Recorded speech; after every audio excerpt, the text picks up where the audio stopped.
Open theism, also known as openness theology and free will theism, is a theological movement that has developed within evangelical and post-evangelical Protestant Christianity as a response to certain ideas related to the synthesis of Greek philosophy and Christian theology. It is typically advanced as a biblically motivated and philosophically consistent theology of human and divine freedom, with an emphasis on what this means for the content of God's foreknowledge and exercise of God's power. It has been said that open theism triggered the most significant controversy about the doctrine of God in evangelical thought in the late 20th and early 21st centuries. Exposition of open theism. In short, open theism says that since God and humans are free, God's knowledge is dynamic and God's providence flexible, while several versions of traditional theism would picture God's knowledge of the future as a singular, fixed trajectory. Open theism would see it as a plurality of branching possibilities, with some possibilities becoming settled as time moves forward. Thus, the future as well as God's knowledge of it is open. Other versions of classical theism hold that God fully determines the future, entailing that there is no free choice. Yet other versions of classical theism hold that even though there is freedom of choice, God's omniscience necessitates God foreknowing what free choices are made. Open theists hold that these versions of classical theism are out of sync with the biblical concept of God, the biblical understanding of divine and creaturely freedom, and/or result in incoherence. Open theists tend to emphasize that God's most fundamental character trait is love, and that this trait is unchangeable. They also tend to hold that the biblical portrait is of a God deeply moved by creation, experiencing a variety of feelings in response to it. Comparison of open and reformed theism. The following chart compares beliefs about key doctrines as stated by open theists and Calvinists after the period of controversy between adherents of the two theisms began in 1994. During this period, the theology of open theism rocked the evangelical world. Historical development. Open theists have named open theism precursors to document their assertion that the open view of the future is not a recent concept, but has a long history. The first known post-biblical Christian writings advocating concepts similar to open theism with regard to the issue of foreknowledge are found in the writings of Chalcidius, a 4th century interpreter of Plato. It was affirmed in the 16th century by Socinus, and in the early 18th century by Samuel Fancourt and by Andrew Ramsay. In the 19th century, several theologians wrote in defense of this idea, including Isaac August Dorner, Gustav Fechner, Otto Pfleiderer, Jules Lequier, Adam Clarke, Billy Hibbard, Joel Hayes, T.W. Brents, and Lorenzo D. McCabe.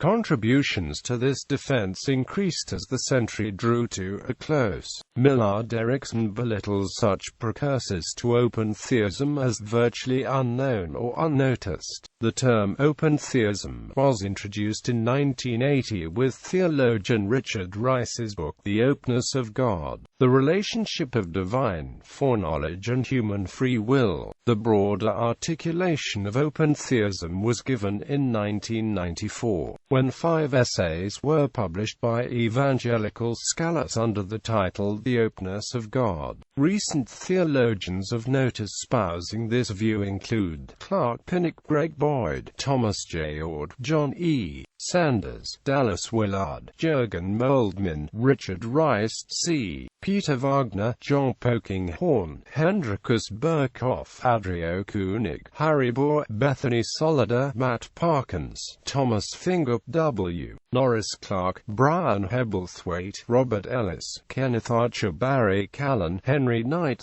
III, Gordon Olson, and Winky Pratney. A significant, growing number of philosophers of religion affirm it. Wright, Peter Van Inwagen, Richard Swinburne, William Hasker, David Basinger, Nicholas Walterstorff, Dean Zimmerman, Timothy O'Connor, Sergei Bulgakov, James D. Rissler, Keith DeRose, Richard E. Creel, Robin Collins, J.R. Lucas, Vincent Brummer, Peter Geach, Richard Pertil, A. N. Pryor, Alan Roeder, Jeffrey Kopersky, Dale Tuggy, and Keith Ward. Biblical scholars Terence E. Fretheim, Karen Winslow, and John Goldingay affirm it. Others include writers Madeleine L'Engle and Paul C. Borgman, mathematician D. J. Bartholomew, and biochemist theologian Arthur Peacock. The dynamic omniscience view has been affirmed by a number of non-Christians as well. Cicero, Alexander of Aphrodisias, and Porphyry. God's statement to Abraham, "Now I know that you fear me," was much discussed by medieval Jewish theologians. Two significant Jewish thinkers who affirmed dynamic omniscience as the proper interpretation of the passage were Ibn Ezra and Gersonides. Philosophical arguments. Open theists maintain that traditional classical theists hold the classical attributes of God together in an incoherent way. The main classical attributes are as follows: all good, God is the standard of moral perfection, all benevolent and perfectly loving. Simplicity, God has no parts, cannot be differentiated, and possesses no attribute as distinct from his being. Immutability, God cannot change in any respect. Impassibility, God cannot be affected by outside forces. Omnipresence, God is present everywhere, or more precisely, all things find their location in God. Omniscience, God knows absolutely everything, believes all truths and disbelieves all falsehoods. God's knowledge is perfect. Omnipotence, God can do anything because he is all-powerful and not limited by external forces.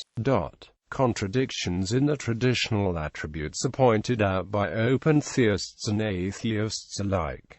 Atheist author and educator George H. Smith writes in his book Atheism, the case against God, that if God is omniscient, meaning God knows the future, God cannot be omnipotent, meaning God can do anything, because, if God knew the future with infallible certainty, he cannot change it, in which case he cannot be omnipotent. If God can change the future, however, he cannot have infallible knowledge of it. While this argument has historically been used by some open theists, currently most open theists affirm that God knows the future perfectly, but simply deny God believes the future is fixed. Such open theists would still use the argument if the referent of the future is that of a complete and unchanging future. Some traditional theists would respond to the above argument by pointing out that God is the author of the future, and thus there is no more contradiction in saying God knows the future and is sovereign over it than in saying Shakespeare was free to make Romeo and Juliet as he would, but having made it he is not free to make it different from how he had. Quote,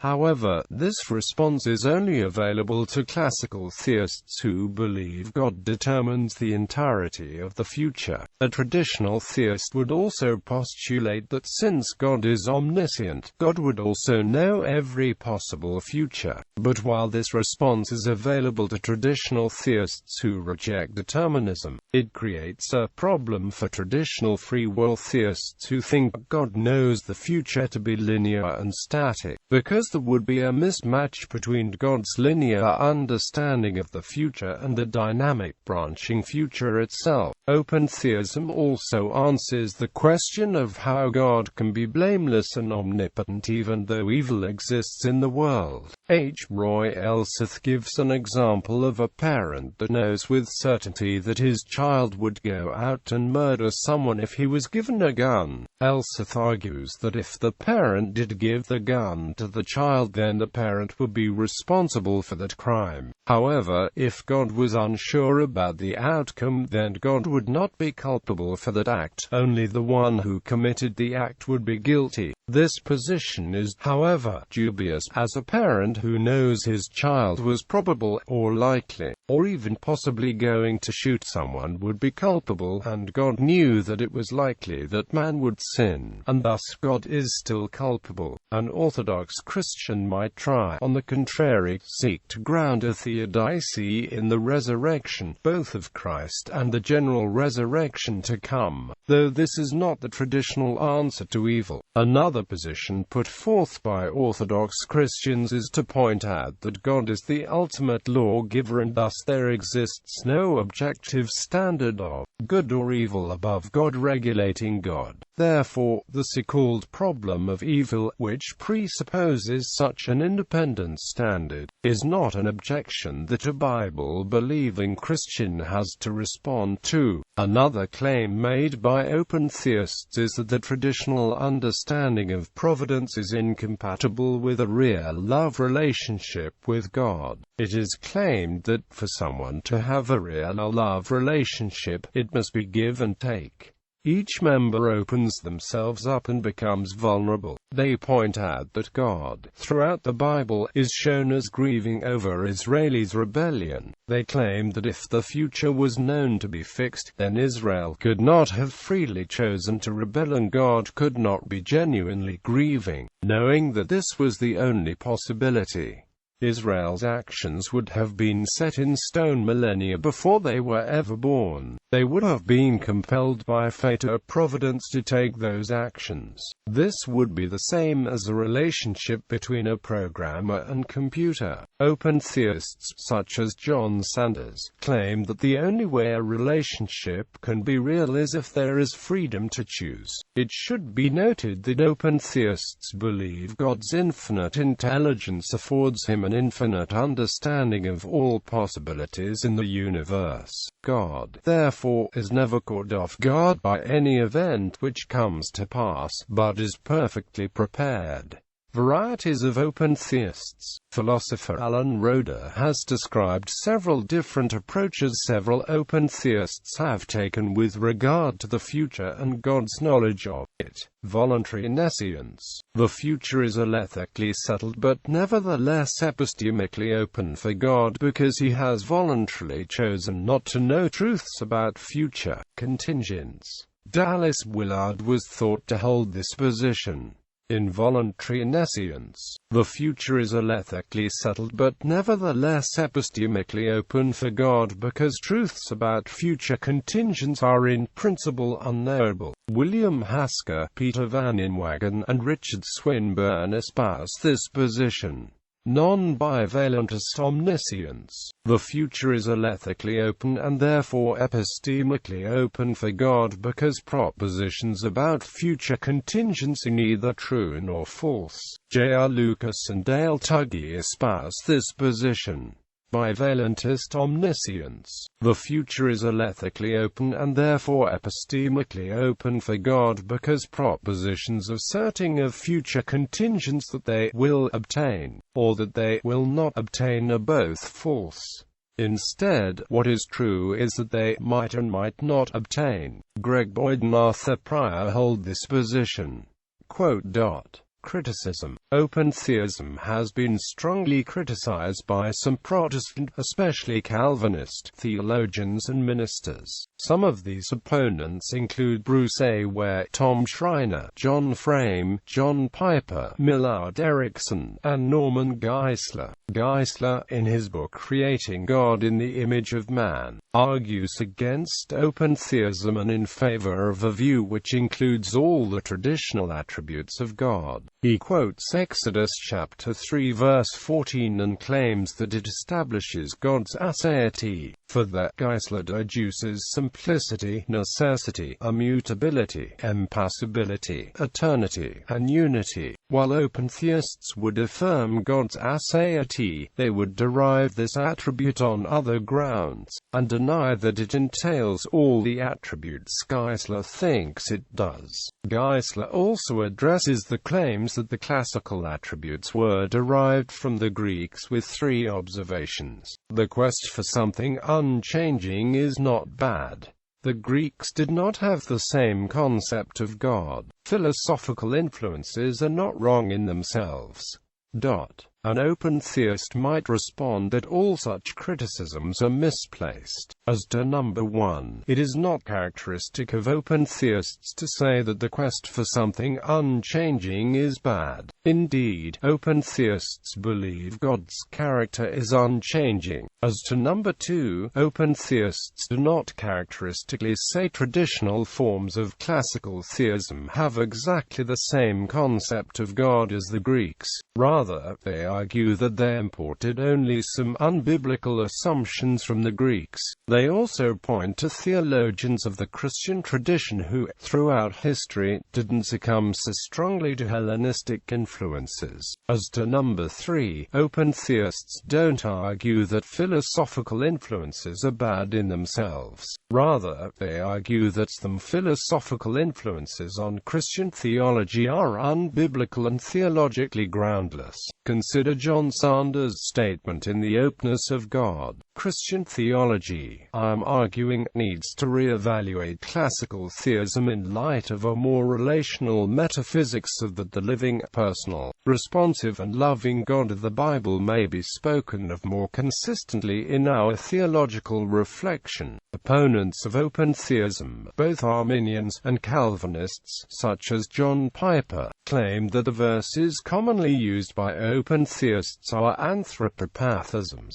They suggest that when God seems to change from action A to action B in response to prayer, action B was the inevitable event all along, and God divinely ordained human prayer as the means by which God actualized that course of events. They also point to verses that suggest God is immutable, such as Malachi chapter 3 verse 6, "For I, the Lord, have not changed, and you, the sons of Jacob, have not reached the end." Numbers chapter 23 verse 19, "God is not a man that he should lie, nor is he a mortal that he should relent. Would he say and not do, speak and not fulfill?" 1 Samuel chapter 15 verse 29, and also, "The strength of Israel will neither lie nor repent, for he is not a man to repent." Isaiah chapter 46 verse 10, "Tell the end from the beginning, and from before, what was not done. Say, my counsel shall stand, and all my desire I will do." Those advocating the traditional view see these as the verses that form God's character, and they interpret other verses that say God repents as anthropomorphistic. Authors who claim this can be traced back through Calvin, Luther, Aquinas, Ambrose, and Augustine. Open theists note that there seems to be an arbitrary distinction here between those verses which are merely anthropopathic and others which form God's character. They also note that the immediate sense of the passages addressing God's unalterability ought to be understood in the Hebrew sense of His faithfulness and justice. Literary debate in the early 18th century, an extended public correspondence flourished around the topic of open theism. The debate was incited by Samuel Fancourt's 1727 publication, The Greatness of Divine Love Vindicated. Over the next decade, 4 other English writers published polemical works in response. This led Fancourt to defend his views in 6 other publications. In his 1747 autobiography, in response to some who thought that this controversy had affected his career, Fancourt wrote, "Should it be suggested that my religious principles were a prejudice unto me, I answer, so are those of every dissenting Protestant in the kingdom with some, if he dares to think and to speak what he thinks." Fancourt also names other writers who had supported his views. In 2005, a raging debate among evangelicals about open or free will theism was in place. This period of controversy began with the publication of The Openness of God in 1994. The debate between open and classical theists is illustrated by the books as in the following chart.